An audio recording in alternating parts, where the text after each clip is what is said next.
कपड़ मंच में उपस्थित सभी मेरे भाइयों और बहनों को सबको मेरा बहुत बहुत नमस्कार। गुजराती थोड़ी थोड़ी बोलनी आती है, कोशिश करता हूं। केम छो? खूब मजामा, खूब सार। मंचासीन सभी वरिष्ठ नेतृत्व गण को सबको मेरा प्रणाम। आज भारत गौरव यात्रा के इस अंतिम चरण में आपके सामने बात करने का मौका मिला। मैं 2 या 3 बातें आपके सामने रखूंगा। बहुत वर्षों तक 60 साल तक एक परिवार ने देश पे राज किया था। देश पे राज किया, क्या किया क्या नहीं किया हम सबको पता है। किस तरह से उनका केवल एक उद्देश्य रहता था, परिवार को ध्यान दो, बाकी दुनिया की कोई चिंता नहीं। बड़ी बड़ी बातें होती थी, गरीबी हटाओ, ये करो वो करो, पता नहीं कहां से ऐसे ऐसे स्कीमें लाते थे। कांग्रेस की बात कर रहा हूं, ऐसी ऐसी स्कीमें लाते थे। लेकिन उनके अपने प्रधानमंत्री को कहना पड़ा कि वो दिल्ली से 100 रुपए भेजते हैं और जमीन पे पहुंचते हैं मात्र 15 रुपए। ये परिस्थितियां थी देश की। परिवर्तन पहले लेके आए मोदी जी गुजरात में, और उसके बाद में 2014 में आपने सबने पंत प्रधान बना के मोदी जी को जब राष्ट्र का नेतृत्व सौंपा, देश में एक बहुत बड़ा परिवर्तन आया। बहुत बड़ा परिवर्तन आया। सोचते थे जिन चीजों के बारे में कभी संभव ही नहीं होगी, वो सब चीजें एक एक करके संभव होने लगी। कोई भी आप क्षेत्र ले लो, सबसे पहले बात हुई, मोदी जी ने अपनी राजनीति का जो रूप बदला वो था राजनीति को सेवा का माध्यम बनाया। राजनीति को सेवा का माध्यम बनाया। एकदम साधारण परिवार से निकले, गरीबी देखी, तकलीफें देखी हुई, क्या जिम्मेदारी होती है समझ में आता है। मुसीबतें, रेलवे स्टेशन वाला दिन देखा हुआ। ऐसी परिस्थितियां जिस व्यक्ति ने देखी हो वही समझ सकता है कि गरीबी होती क्या है। सबसे पहले माओं के लिए किस तरह से किसी भी मां के आंख में धुएं के कारण आंसू नहीं आए, उसकी व्यवस्था की। उज्ज्वला के द्वारा व्यवस्था की। गांवों में सड़कों के जाल बिछा दिए। स्मार्ट सिटी का कॉन्सेप्ट लेके आए। कई शहरों में बहुत सारे काम हुए। स्कूलें नई बनाई, एम्स नए बनाए, आईआईटी नए बनाई। नौजवानों के लिए एक नए देश का फाउंडेशन तैयार किया। आप में से कितने लोग ऐसे हैं जो 30 साल से कम उम्र के हैं? 30 साल से कम उम्र के बहुत कम नौजवान है यहाँ पे। हाँ, बहुत अच्छी हेयर स्टाइल आपकी। क्या नाम है? धवल भाई खड़े हो भाई। धवल भाई, सोचो, आपने अब तक वीडियो में देखा होगा, यूट्यूब में देखा होगा कि एक दुनिया की सबसे अच्छी ट्रेन कैसी होती है, देखा होगा। अब आपके जनरेशन के लिए, आपके लिए, आप जैसे नौजवानों के लिए मोदी जी ने नई ट्रेन बनाई है। कौन सी है वो ट्रेन? बुलेट, मेट्रो और वंदे भारत। आपने सही नाम, सही जवाब आपने दिया। आप खड़े हो, ये आपके लिए तालियां बजनी चाहिए। हाँ, खड़े हो भाई, भाईजान खड़े होइए। आपके लिए तालियां बजाए। इन्होंने कहा वंदे भारत। बैठिए, बैठो भाई, बैठो। ऐसे ऐसे कार्यक्रम हाथ में लिए जो कभी कोई सोच भी नहीं सकता था। मैं आपको वंदे भारत की बात बताता हूं। दुनिया की किसी भी देश में जाओ, जिस तरह की वर्ल्ड क्लास ट्रेन होती है वैसी ट्रेन है वंदे भारत। अब लोग पूछते हैं वर्ल्ड क्लास क्या है? वर्ल्ड क्लास का मतलब है दुनिया की जो बेस्ट है उसके बराबर। दुनिया में बधु सारू छे उसके बराबर, सबसे अच्छी है उसके बराबर। गलत है, सबसे अच्छी है उसके बराबर। सबसे अच्छी क्या होती है? बुलेट है, जर्मनी में है, जापान में है, फ्रांस में है। बुलेट ट्रेन 0 से 100 की स्पीड पकड़ती है 55 सेकंड में। वंदे भारत कितने सेकंड में पकड़ती है? अंदाजा लगाओ भाई। धवल वीडियो में देखना, 52 सेकंड में। 52 सेकंड में, यानी बुलेट से भी तेज स्पीड से वो जाती है शुरू में। तो सोचने की बात है कि ये देश में किस तरह का परिवर्तन मोदी जी ला रहे हैं। नौजवानों का भविष्य वो भविष्य है जो हम सब ने जो देखा। हम में से कितने लोग 50 साल से ज्यादा उम्र के हैं यहाँ पे? काफी लोग हैं। हम लोगों ने अलग तरह की तकलीफें देखी। हम लोगों ने वो जमाना देखा जब स्कूटर मिलना भी मुश्किल होता था। बच्चा जिस दिन जन्म होता था उस दिन स्कूटर की बुकिंग कराते थे। तो वो जमाना हमने देखा। उस जमाने को क्या हम धवल जैसे नौजवानों को वही देना चाहिए क्या? हमें ऐसा जमाना तो नहीं देना चाहिए।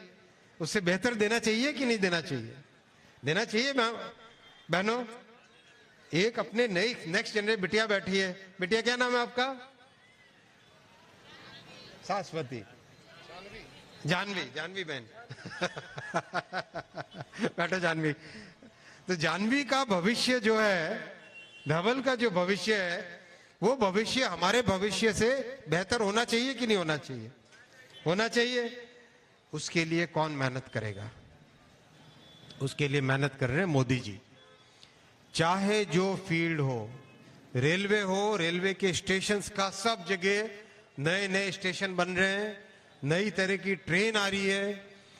बहुत अच्छी टेक्नोलॉजी का मोबाइल 5G टेक्नोलॉजी आ रही है। अपने भी यहाँ पर कपड़वंज में भी अगले साल दिवाली तक यहाँ पर भी 5G की घंटी बजेगी।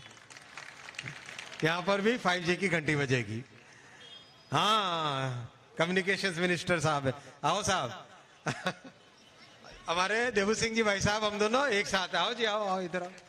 हम दोनों एक साथ हैं। तो हम कहते हैं कि हम 1+1 2 नहीं है। 1+1 क्या है? 11। 1+1 11। तो वो उस भावना से हम सब मोदी जी की टीम में काम करते हैं। वो भावना देश के निर्माण की भावना है। वो भावना है देश को ऐसा भविष्य देना कि जानवी बिटिया गर्व करे कि मैंने हिंदुस्तान में जन्म लिया था। वो मेरा भारत दुनिया के किसी भी देश के सामने खड़ा होता है ताकत के साथ। वो भविष्य निर्माण मोदी जी कर रहे हैं। और इसीलिए बहुत जरूरी है दोस्तों, डबल इंजन की सरकार। डबल इंजन नहीं था, जब डबल इंजन नहीं था तब गुजरात से जो भी प्रोजेक्ट जाता था दिल्ली, फिस। जो भी जाता था फिस। यूपीए की सरकार के समय, कांग्रेस के जमाने में, गुजरात जैसे बड़े राज्य को मिलता था मात्र 750-800 करोड़ रेलवे के लिए। इतने बड़े राज्य को क्या 450, 750-800 करोड़ मिलना चाहिए? उससे ज्यादा मिलना चाहिए कि नहीं चाहिए?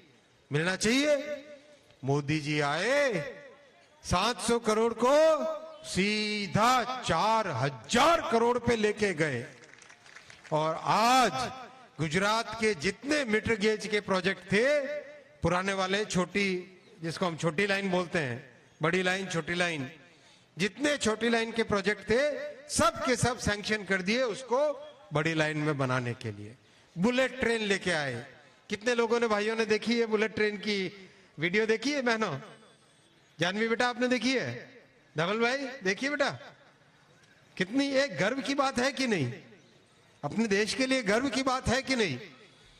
तेजी से काम चल रहा है। आज तक 96 किलोमीटर के पिलर बन गए हैं। 96 किलोमीटर के। बहुत तेजी से देश को आगे लेके जाने की जो भावना है, वो भावना केवल और केवल नौजवानों को एक बहुत अच्छा भविष्य देके जाएं। हम लोग इस समाज सेवा में आए तो बहुत अच्छा भविष्य दें नौजवानों को, उसी भावना के साथ काम कर रहे हैं।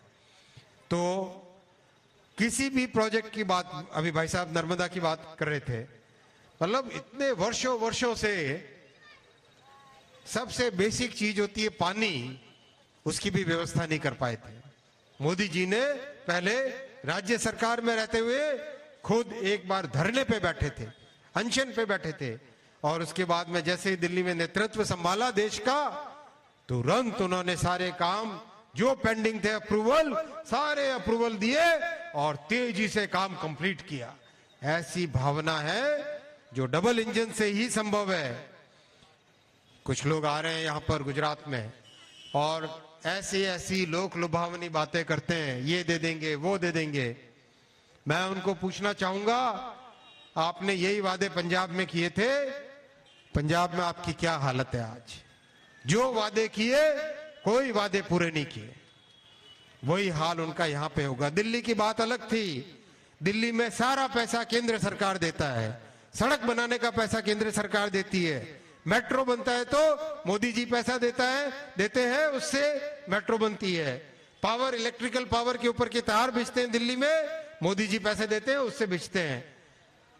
पुलिस का जितना खर्चा है सारा का सारा खर्चा केंद्र सरकार उठाती है।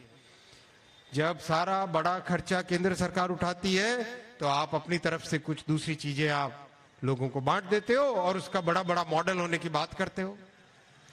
इस तरह की लोक लुभावन बातों में नहीं आइएगा, आके स्वयं जानिए किस तरह से भ्रष्टाचार की गंगा, भ्रष्टाचार की गंदी हरकतें दिल्ली में जो सरकार कर रही है, राज्य सरकार, वो चीज कभी गुजरात में ना आने पाए। गुजरात की अस्मिता के ऊपर, गुजरात के गौरव के ऊपर कभी कोई प्रश्न चिन्ह लग पाए, वो आपके हाथ में है। साथियों, हम सबको मिलके ये प्रण लेना होगा कि गुजरात के गौरव को बचाएंगे, हम गुजरात की अस्मिता को बचा के रखेंगे, और जो राज्य के लिए जरूरत है वो डबल इंजन की सरकार बना के रहेंगे। साथ हो मेरे, आप मेरे साथ हो तो हाथ उठाओ दोनों। पीछे भाइयों जब अपने महाराज हाउस पे हैं, हाँ आप भी, आप पीछे, पुष्पा महादेव पुष्प भंडार आप भी, हाँ जी, गीता ट्रेडिंग कंपनी आप भी, हाँ भाइयों इधर भी हाथ उठाओ, दोनों हाथ मुट्ठी बांधो एकदम टाइट। ऐसा गुंजन करना है कि दिल्ली तक आवाज पहुंचे और जिनके मन में डर है उनके मन में बहुत भयंकर डर हो जाए कि गुजरात की तरफ हम देखेंगे भी नहीं। और जो हमारे हैं मोदी जी, उनके मन में प्रसन्नता आए कि ये मेरा कपड़वंज है जो सब मेरे साथ है। वंदे मातरम, वंदे मातरम, वंदे मातरम, वंदे मातरम, वंदे मातरम। बहुत बहुत धन्यवाद।